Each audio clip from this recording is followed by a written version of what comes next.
Kementerian Kelautan dan Perikanan Belawan berhasil menangkap satu unit kapal ikan asing berbendera Malaysia yang mencuri ikan di perairan Indonesia. Satu orang nahkoda bersama 4 orang anak buah kapal berhasil diamankan petugas. Aksi kejar-kejaran di laut mewarnai penangkapan satu unit kapal ikan asing berbendera Malaysia yang tengah mencuri ikan di Selat Malaka, wilayah pengelolaan perikanan negara Republik Indonesia, oleh kapal pengawas Hiu 01 milik Kementerian Kelautan dan Perikanan PSDKP Belawan. Kepala Stasiun Pengawasan Sumber Daya Kelautan dan Perikanan PSDKP Belawan, M. Syamsur Rohman mengatakan, kapal pengawas Hiu 01 menangkap sinyal adanya kapal asing yang menebar jaring jenis pukat trao. Saat didekati, kapal asing tersebut langsung memotong jaring dan kabur hingga berhasil ditangkap. Berdasarkan hasil pemeriksaan awal, kapal tersebut diawaki oleh 5 orang, terdiri dari 1 nakoda dan 4 anak buah kapal, yang seluruhnya merupakan warga negara asing asal negara Myanmar. Dalam palka kapal, petugas menemukan 100 kg ikan campur hasil tangkapan yang diduga kuat berasal dari perairan Indonesia. Kapal ini selalu bermain di perbatasan, selalu keluar masuk. Nah, ini posisi kurang lebih sekitar 1 mil Pak dari landas kontinen, jadi sudah jelas masuk di wilayah perairan Indonesia. Untuk ABK asing, yaitu 5 ABK Myanmar tanpa dilengkapi juga dengan paspor secara ilegal juga. Kedapatan saat ditangkap oleh KPI 01 sedang menebarkan jaring trol, lalu diputus karena untuk menghindari petugas mencoba melarikan diri. Alhamdulillah berhasil dibekap. Kini kapal dan seluruh awaknya telah diamankan di stasiun PSDKP Belawan untuk proses hukum lebih lanjut. Dari Belawan, kontributor TVRI Sumatera Utara, Reza Firdaus melaporkan. Sepanjang Januari hingga Mei 2025, Kejaksaan Negeri Binjai telah menangani 80 perkara yang telah berkekuatan hukum tetap. Dari jumlah tersebut, kasus narkotika mendominasi dengan 47 perkara. Kasih Intel Kejari Binjai Jufri Noprianto menyampaikan, barang bukti dari kasus narkotika yang telah dimusnahkan meliputi sabu seberat 4 kg lebih, 1.860 butir ekstasi, dan ganja sebanyak 11 kg lebih. Selain kasus narkotika, Kejari juga menangani 16 perkara kejahatan terhadap orang dan harta benda, serta 17 perkara lainnya yang masuk dalam kategori tindak pidana umum lain, TPUL dan keamanan negara, serta ketertiban umum seperti perjudian. Barang bukti yang disita antara lain buku togel, senjata tajam, mesin japot, mesin judi tembak ikan, serta 17 unit handphone. Dalam kesempatan itu, Kejari Binjai juga menyampaikan rencana untuk menjalin komunikasi yang lebih terbuka dan rutin dengan media, baik mingguan atau bulanan. Kepala Kejari Binjai Jufri menegaskan bahwa sinergi dengan insan pers sangat penting dalam memperkuat penegakan hukum. Pertemuan seperti ini menjadi ruang dialog untuk mencari solusi terhadap berbagai persoalan hukum yang berkembang di tengah masyarakat. Ya, terima kasih teman-teman. Memang hari ini kita mengundang teman-teman media yang dari Kota Binjai dalam acara Coffee Morning dengan tema kejahatan kuat dan bersama insan pers. Tentu ini adalah dalam rangka sinergitas antara Kejaksaan Negeri Binjai dengan teman-teman media yang ada di Kota Binjai ini. Karena kami menyadari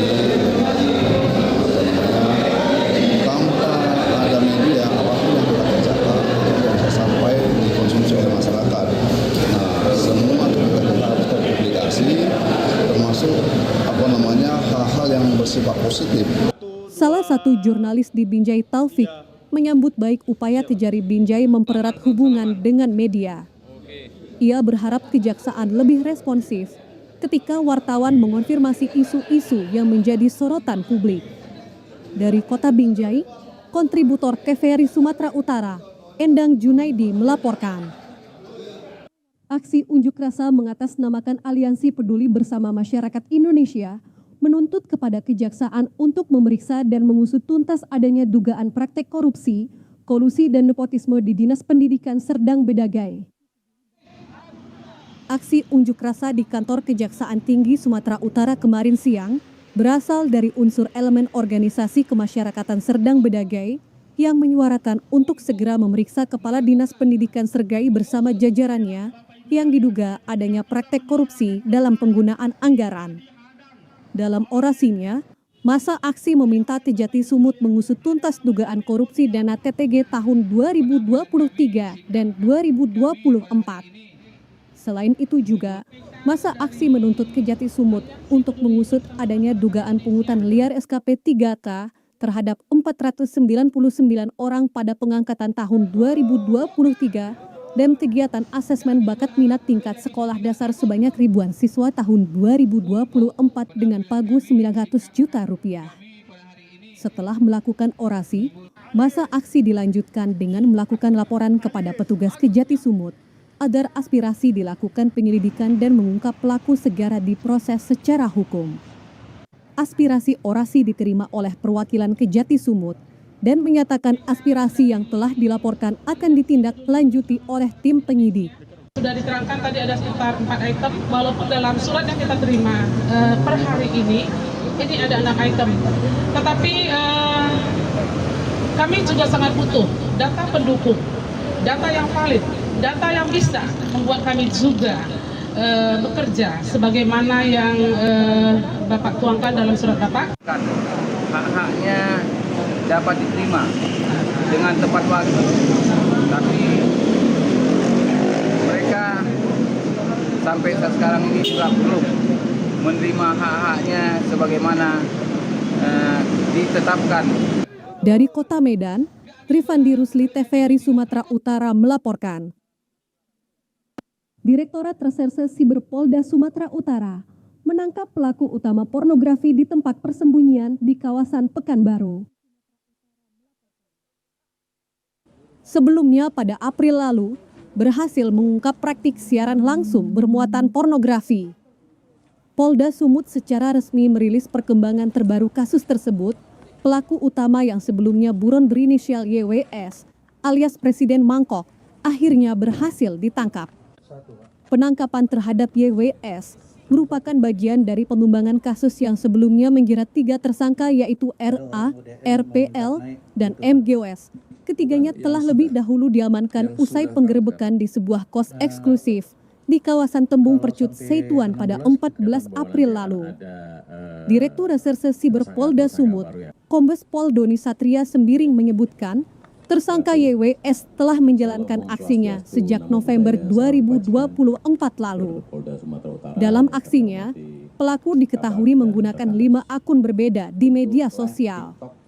Selain pelaku, polisi juga menyita sejumlah barang bukti dari tahanan pelaku, termasuk perangkat elektronik dan akun digital yang digunakan untuk mengatur dan menyiarkan konten bermuatan asusila tersebut. Ini masih kami dalami, pelaku lain pasti ada. Dengan kebesaran Tuhan Yang Maha Kuasa, akhirnya kita bisa mengungkap pelaku tersebut dengan inisial YWS, umur 36 tahun. Sebagaimana kita ketahui, yang bersangkutan kita dapat di daerah wilayah hukum Polresta Pekanbaru, Polda Riau, di mana beberapa barang bukti telah kita sita. Kemudian kegiatan yang dilakukan bersangkutan termasuk sudah lama, yaitu dari mulai bulan November 2024 sampai ditangkapnya tanggal 14 April 2025. Nanti akan kita dalami lagi seberapa banyak korban-korban, mohon maaf, yang digunakan atau yang dipekerjakan oleh pelaku YWS tersebut. Oke, akunnya sendiri, Presiden Mangkok, kemudian aktivitasnya di TikTok itu sudah di-ban, kemudian juga sudah kita ajukan blokir aplikasi TV-nya, dan puji Tuhan, TV-nya sekarang sudah rekan-rekan kalau monitor sudah tidak lagi aktif di aplikasi di Play Store-nya. Polda Sumut menegaskan komitmennya untuk melindungi anak-anak dari kejahatan digital dan menyerukan kerjasama masyarakat serta media untuk lebih aktif melaporkan segala bentuk penyalahgunaan teknologi informasi. Dari Kota Medan, kontributor TVRI Sumatera Utara, Reski Herdana melaporkan.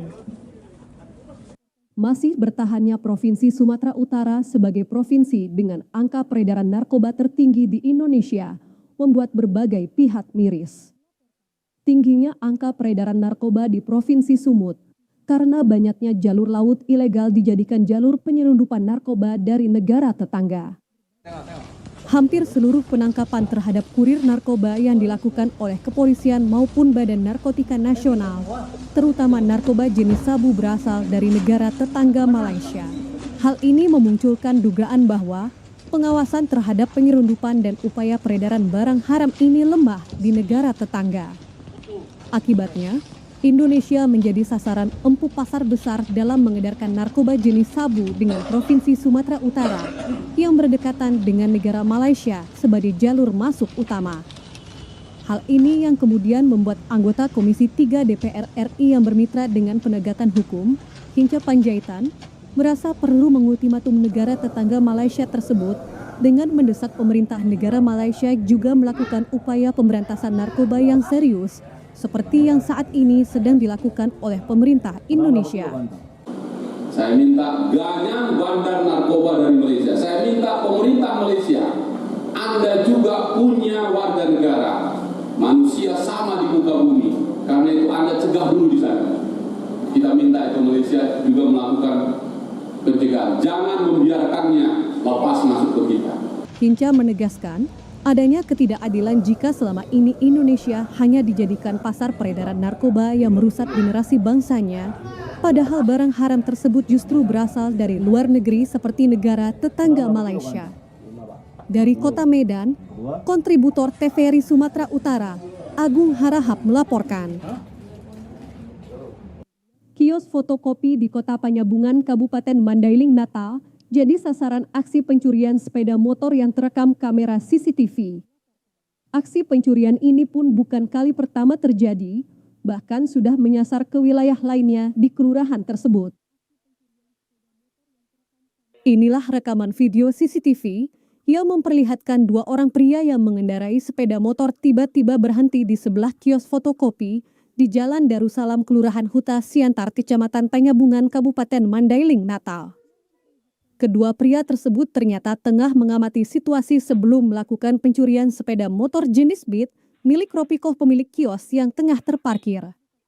Dalam rekaman CCTV menunjukkan, pelaku pencurian sepeda motor tersebut beraksi dengan cepat dan tanpa rasa takut, meski pada saat tersebut suasana kios belum tutup. Alhasil dalam beberapa detik, sepeda motor pun raib dibawa kabur oleh pelaku menuju arah Kota Panyabungan. Akibat kejadian tersebut, korban Ropikoh pemilik motor mengaku mengalami kerugian jutaan rupiah dan kasus ini pun sudah dilaporkan ke Polres Mandailing, Natal untuk diproses. Bisa hilang sepeda motor gitu? Kejadiannya jam 11 malam. Warung kami pun masih buka. Jadi ciri-ciri pelakunya ini kakak kenal nggak ini? Enggak. Nggak kenal. Apa udah sering main ke sini atau gimana Enggak kak? pernah. Nggak pernah main kak ya? Untuk kejadian sendiri ini kak, ini yang pertama kali atau gimana nih kak? Iya, ini yang pertama kali. Tapi kalau sekitar rumah ini sering. Udah sering yang hilang kak ya? Tapi kalau di rumah masih ini pertama kali. Untuk pelakunya sendiri yang sering kehilangan ini, apakah sama orangnya atau gimana kak? Beda-beda. Beda-beda kak ya? Oh, iya. Untuk kasus ini kak, apakah sudah dilaporkan ke polisi atau gimana kak? Udah. Udah dilaporkan. Apa harapannya kak? Harapannya semoga pelaku mengamankan kembali sepeda motor saya. Oh itu aja kak ya. Korban berharap pelaku pencurian dapat segera ditangkap dan sepeda motor miliknya dapat dikembalikan dan pelaku ditindak sesuai perbuatannya. Dari Kabupaten Mandailing, Natal, kontributor TVRI Sumatera Utara, Muhammad Agus Salim melaporkan. Pemirsa, kami akan segera kembali dengan sejumlah informasi lainnya. Tetaplah bersama kami di Sumatera Utara hari ini.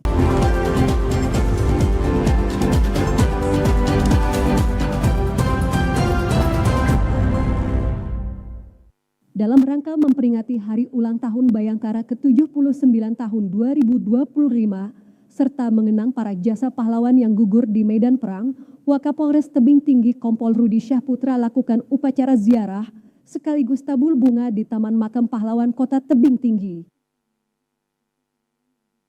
Upacara diawali dengan laporan kegiatan dan sekaligus penghormatan kepada arwah para pahlawan, dilanjutkan dengan mengheningkan cipta, peletakan karangan bunga, hingga penaburan bunga di atas pusara para pahlawan, serta seluruh rangkaian acara berlangsung tertib dan penuh hikmat. Wakapolres Tebing Tinggi Kompol Rudi Syahputra menyampaikan bahwa kegiatan ini merupakan wujud penghargaan dan mengenang jasa para pahlawan yang telah gugur membela bangsa dan negara Republik Indonesia. Rudi Syahputra juga menambahkan, ziarah seperti ini bukan hanya sebuah tradisi tahunan, melainkan juga menjadi momen penting untuk mengenang dan meneladani semangat juang para pahlawan yang telah gugur, dan semoga semangat pengabdian para pahlawan terus menginspirasi seluruh anggota Polri dalam memberikan pelayanan yang terbaik kepada masyarakat. Kegiatan ini menjadi bagian dari rangkaian peringatan HUT Bayangkara ke-79 yang diperingati setiap tanggal 1 Juli sebagai hari lahirnya Kepolisian Republik Indonesia. Usai kegiatan ziarah dan tabur bunga, Wakapolres Tebing Tinggi Kompol Rudi Syahputra melakukan penandatanganan sekaligus memberikan penghormatan di Taman Makam Pahlawan Kota Tebing Tinggi. Dari Kota Tebing Tinggi, kontributor TVRI Sumatera Utara, Frank Gulto melaporkan.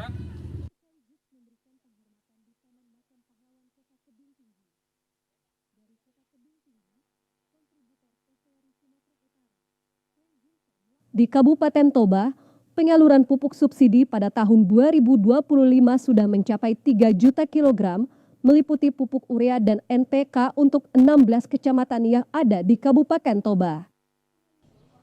Hal ini diungkapkan Sekretaris Dinas Pertanian Joni Hutajulu ketika dikonfirmasi saat menghadiri salah satu program ketahanan pangan di Desa Siantar Narumonda, Kabupaten Toba baru-baru ini. Joni Hutajulu menyampaikan, penyaluran pupuk urea dan NPK bersubsidi kepada petani sudah mencapai 3 juta kilogram lebih pada 16 kecamatan se-Kabupaten Toba. Persentase penyaluran di 16 kecamatan untuk pupuk subsidi urea sebesar 19,1%, sedangkan untuk NPK sebesar 19,6%. Dari rencana definitif kebutuhan kelompok RDKK yang disampaikan petani untuk pupuk subsidi urea dan NPK, dan sisa alokasi masih lebih besar yang belum tersalurkan kepada petani. Stok pupuk untuk Kabupaten Toba kepada petani tahun 2025 masih terbilang aman, untuk urea sisa alokasi sebesar 80,9% dan NPK sisa alokasi sebesar 80,4%. Menurut Joni, permintaan pupuk subsidi di tahun ini mengalami peningkatan dari tahun sebelumnya. Namun, permintaan tersebut dapat dikendalikan karena penambahan kuota pupuk dari Pupuk Indonesia juga bertambah untuk Kabupaten Toba. Adanya penambahan pupuk subsidi untuk Kabupaten Toba dalam menindaklanjuti keluhan masyarakat atas kelangkaan pupuk yang terjadi di tahun-tahun sebelumnya. Pupuk tidak ada masalah sampai sekarang.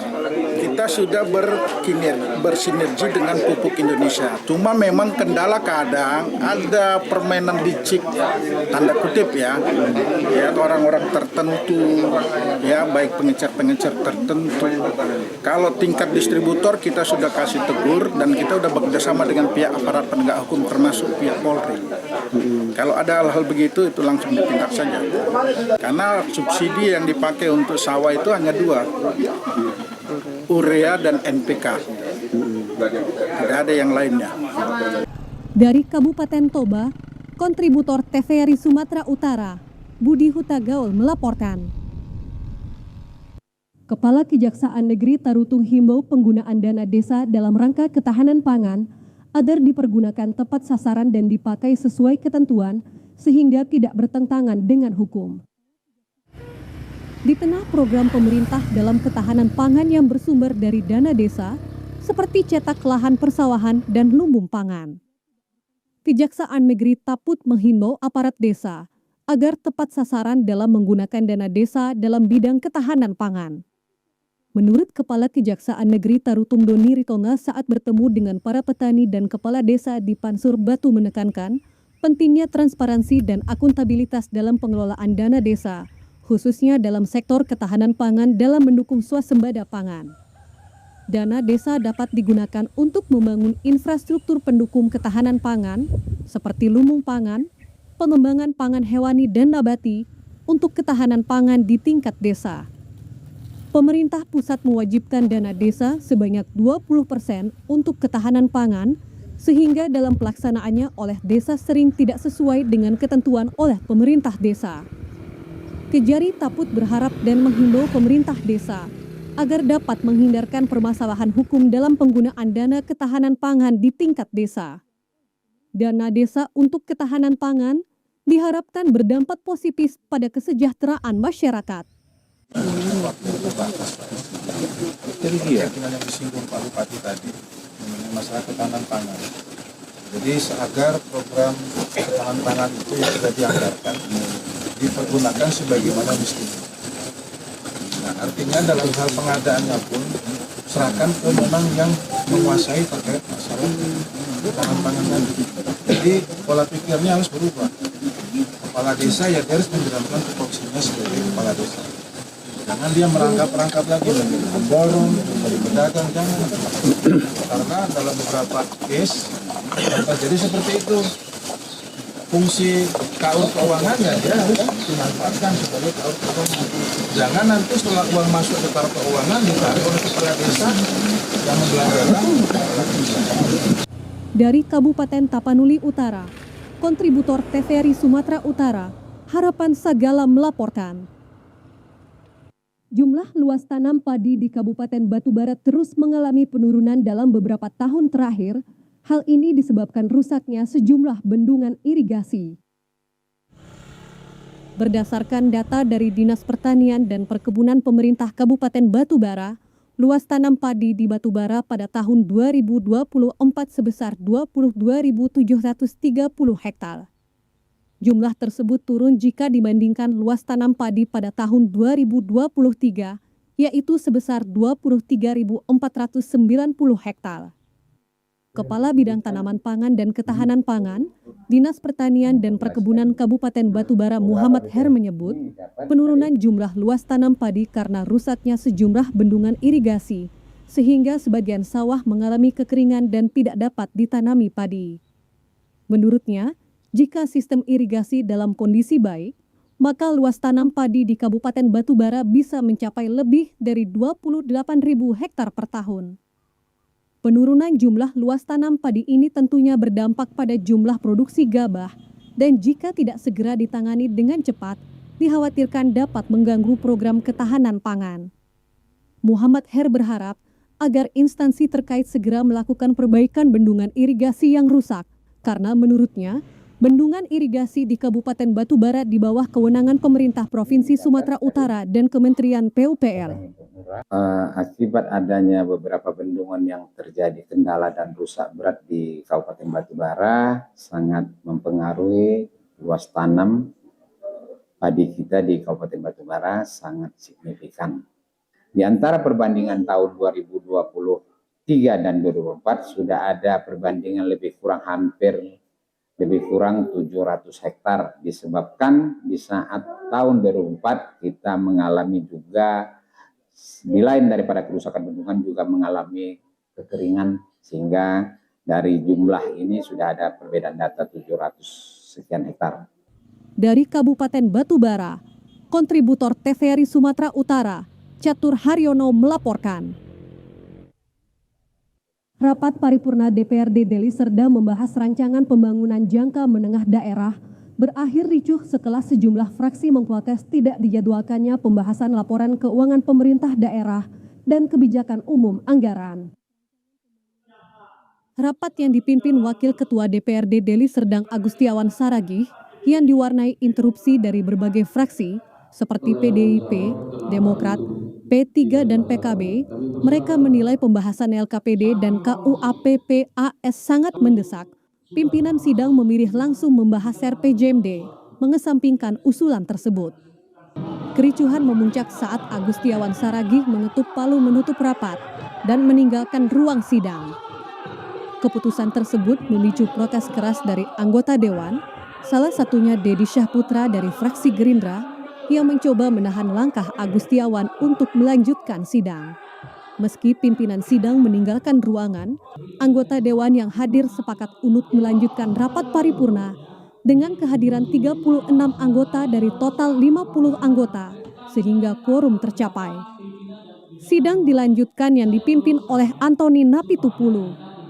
Sementara itu, Indra Silaban dari fraksi PDI Perjuangan menegaskan desakan pentingnya pembahasan LKPD 2024 dan dilanjutkan dengan KUAPP ASP APBD 2025. Muhammad Daniel Ginting, salah seorang pimpinan sidang lanjutan mengajak anggota DPRD lainnya untuk lebih memprioritaskan kepentingan masyarakat daripada konflik internal. Bahwa semua anggota DPRD yang hadir pada saat ini telah menugaskan ataupun telah meminta kepada kami untuk memimpin rapat sementara tadi. Karena rapat paripurna yang sudah dijadwalkan tadi dan asal usulan dari kawan-kawan sepertinya kan tidak bisa diakomodir oleh pimpinan. Hasil tadi itu akan kami serahkan kepada Sekretariat Dewan.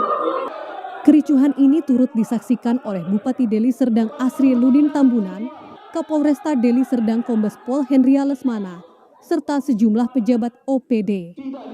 Hingga kini, polemik tersebut menjadi sorotan dan menanti langkah penyelesaian dari DPRD Deli Serdang. Dari Kabupaten Deli Serdang, kontributor TVRI Sumatera Utara, Zufri Hafiz melaporkan. Pemirsa, kami akan segera kembali dengan sejumlah informasi lainnya. Tetaplah bersama kami di Sumatera Utara hari ini.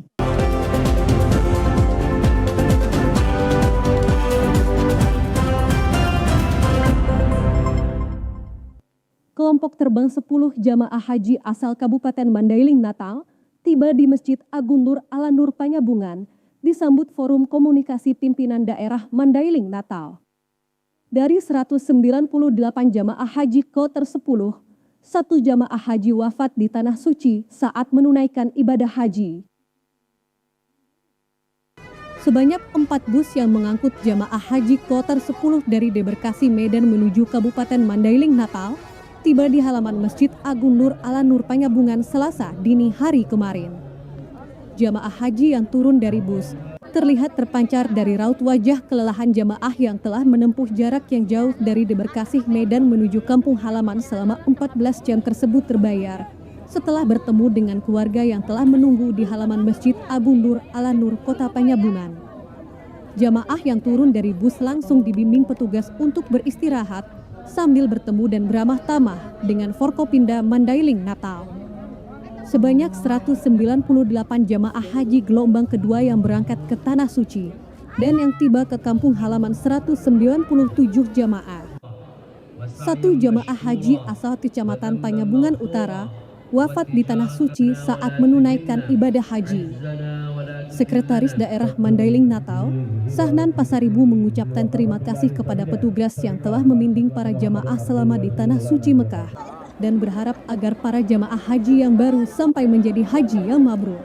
Jemaah kita totalnya 198, ada yang wafat meninggal di Makkah. Kita berdoa mudah-mudahan almarhum husnul khotimah.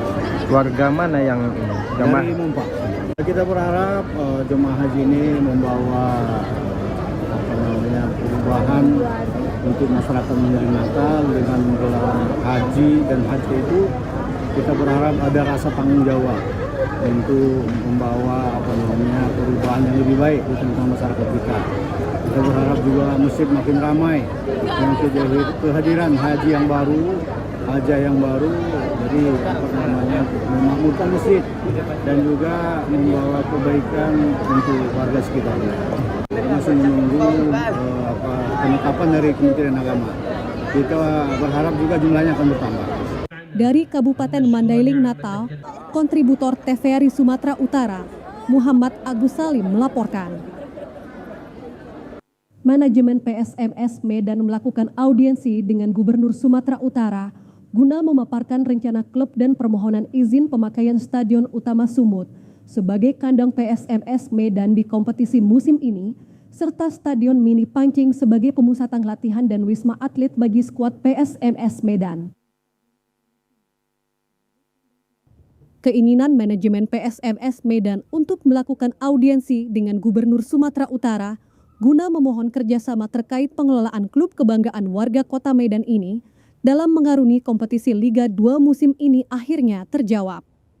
Manajemen PSMS yang langsung dihadiri oleh Direktur Utama klub Arifuddin Maulana Basri dan Sekretaris klub Julius Raja, serta beberapa pemain PSMS Medan yang bertahan di skuad Ayam Kinantan musim ini, menemui Gubernur Sumut Bobi Nasution di Aula Tengku Rizal Nurdin, Rumah Dinas Gubsu Jalan Sudirman, Kota Medan. Suasana yang berlangsung hangat dan kekeluargaan ini menghasilkan beberapa kesepakatan, seperti Gubernur mengizinkan pemakaian Stadion Utama Sumut di Deli Serdang sebagai kandang PSMS di musim ini, sembari menunggu rampungnya revitalisasi Stadion Teladan Medan. Stadion Mini Pancing sebagai lokasi pemusatan latihan, hingga pemakaian wisma atlet untuk para punggawa PSMS. Dari PSMS ada 3 poin yang disampaikan. Poin pertama tentang stadion yang bisa dijadikan home base-nya PSMS. Yang kedua adalah tempat TC-nya, tempat latihan dan mes. Dan yang ketiga tentang yang lain-lain yang masih rahasia. Yang 2 tadi sudah kami sepakati, sudah kami sama-sama sepakat. Namun pemakaian Stadion Utama Sumut disebut masih memerlukan izin asesmen dari PSSI yang akan diajukan oleh manajemen PSMS. Manajemen PSMS dan Grupsu tidak menutup kemungkinan kembali menggelar pertemuan guna membahas lebih detail tentang pengelolaan finansial klub. Dari Kota Medan, kontributor TVRI Sumatera Utara, Agung Harahap melaporkan. DPRD Kota Medan mendorong agar manajemen PSMS dan Pemko Medan segera bersinergi dan menjalin kerjasama agar tim sepak bola kebanggaan Kota Medan ini dapat berprestasi pada musim ini. Kompetisi Liga 2 musim 2025-2026 diperkirakan akan bergulir pada bulan Agustus mendatang. Berbagai tim termasuk tim yang berasal dari Pulau Sumatera seperti Persiraja Banda Aceh, PSPS Pekanbaru hingga Sumsel United pun telah melakukan berbagai persiapan seperti mengontrak sejumlah pemain hingga pelatih.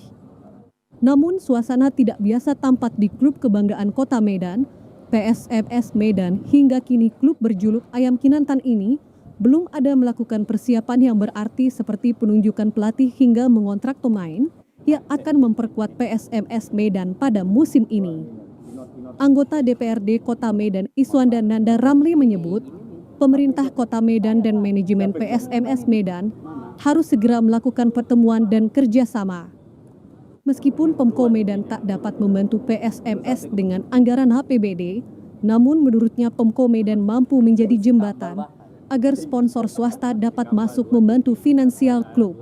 Yang jelas memang pemerintah Kota Medan sesuai dengan peraturan Mendagri kemarin, rasanya APBD tidak bisa dibantu untuk klub-klub profesional seperti PSMS Medan. Dia bisa dibantu Liga Amatir, ya, termasuk Liga 4 atau Liga 3. Sementara PSMS ini kan sudah Liga 2. Tapi setidaknya dengan berkoordinasi dan bersilaturahmi dengan wali kota Medan bisa mencari solusi-solusi yang ada. Peran daripada pemerintah kota ini harus besar juga. Kalau kita nggak menggandeng pemerintah dalam hal ini gubernur dan wali kota, nanti takutnya biaya finansial itu tidak bisa terpenuhi. Mantan Ketua Askot PSSI Kota Medan ini berharap agar kiranya semua pihak dapat bergandeng tangan demi memajukan klub kebanggaan warga Medan ini agar dapat berprestasi di Liga 2 dan promosi ke Liga 1 pada musim depan. Dari Kota Medan, kontributor TVRI Sumatera Utara, Agung Harahap melaporkan. Wisatawan mancanegara dan domestik ramai mengunjungi lokasi penyelenggaraan event kejuaraan surfing internasional Nias Pro 2025. Sebagian dari wisatawan sambil berlibur pasca penutupan tahun ajaran 2024 hingga 2025 pada seluruh sekolah. Kejuaraan surfing internasional Nias Pro 2025 World Surf League Series 6000 memasuki hari keempat setelah pembukaannya dilaksanakan pada Sabtu pekan lalu. Wisatawan terus berdatangan untuk menyaksikan secara langsung keseruan kompetisi olahraga di atas gulungan ombak yang mencapai 3 meter lebih tersebut.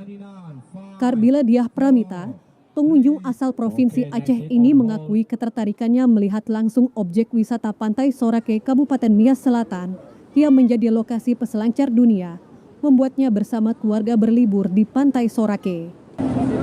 Di Aceh, dan kebetulan di sini saya sebagai pengunjung, dan menurut saya event Nias Pro ini sangat bagus dan baik, dan tidak besar kemungkinan dengan adanya acara Nias Pro ini bahwasannya Nias Selatan ini bisa terkenal bukan hanya di tingkat Indonesia, bahkan seluruh Indonesia dan ke luar negeri. Di Sorake, daya tarik keunikannya yaitu salah satu yang pertama pantainya bersih, ombaknya masih alami, dan daerah mereka tidak dipenuhi sampah, bersih. 242 peselancar dari 13 negara yang sudah dikelompokkan dalam beberapa heat masih saling bersaing dalam waktu yang ditentukan untuk mengumpulkan poin. Kepala Dinas Kebudayaan Pariwisata Pemuda Olahraga Kabupaten Nias Selatan, Anggriani Daci menyebut, pihaknya saling berkoordinasi dengan pihak World Surf League atau WSL terkait informasi ketinggian ombak di lokasi. Iya, jadi berdasarkan informasi yang kami peroleh dari WSL, kalau hari ini saat dimulainya event Nias Pro 2025, kondisi ombak cukup baik ya. Jadi para peselancar sangat menikmati ketinggian ombak di kisaran 2 meter lebih, dan ini diperkirakan sampai pada akhir event di tanggal 28 akan tetap baik. Jadi ini merupakan hal yang sangat dinikmati oleh para peselancar yang datang dari 13 negara. Jadi event ini yang kali ke-6. Dari Kepulauan Nias, kontributor TVRI Sumatera Utara, Aliasa Telaumbanua melaporkan. Pemirsa, berikut informasi perakiraan cuaca di sejumlah daerah di Sumatera Utara dari Badan Meteorologi, Klimatologi, dan Geofisika Wilayah 1 Medan berlaku pada hari Rabu 25 Juni 2025.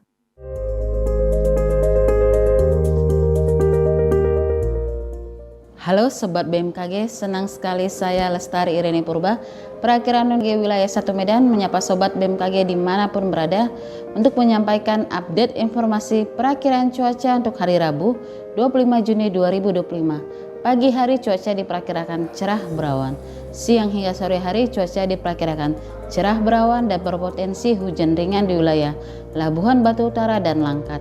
Untuk malam hari cuaca diperkirakan berawan dan berpotensi hujan ringan di wilayah Langkat, Simalungun, Dairi, Deli Serdang, dan Karo.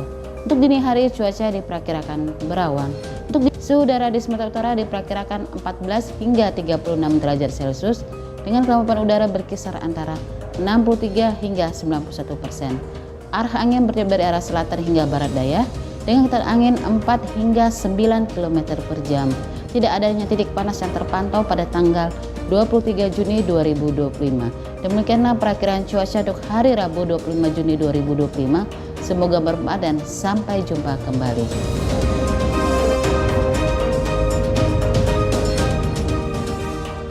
Pemirsa, demikian Sumatera Utara hari ini. Seluruh kerabat kerja yang bertugas mengucapkan terima kasih atas perhatian Anda. TVRI, media pemersatu bangsa. Selamat sore dan sampai jumpa.